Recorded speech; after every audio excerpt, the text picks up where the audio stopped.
இந்த புதுச்சேரி கவர்மெண்ட்டை பத்தி நாம சொல்லியே ஆகணும். இது டெஃபினட்டா தமிழ்நாட்டில் இருக்கிற மாதிரி நம்ம திமுக கவர்மெண்ட் மாதிரி கிடையவே கிடையாது. ஏன்னா வேற ஒரு அரசியல் கட்சி நடத்துற நிகழ்ச்சியாகவே இருந்தாலும் அந்த நிகழ்ச்சிக்கு தன்னெழுச்சியா வர நம்ம மக்களுக்கு பாதுகாப்பு கொடுத்து பாரபட்சமே காட்டாம இந்த கவர்மெண்ட் நடந்துகிட்டு இருக்கிறாங்க.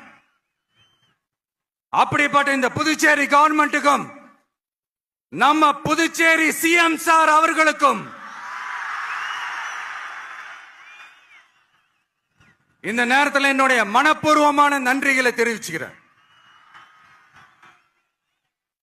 இத பார்த்தாவது தமிழ்நாட்டில் இருக்கிற அந்த திமுக கவர்மெண்ட் கத்துக்கிட்டா நல்லா இருக்கும்.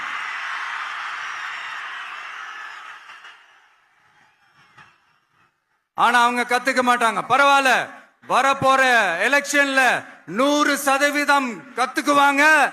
அத நம்ம மக்கள் பார்த்துக்குவாங்க.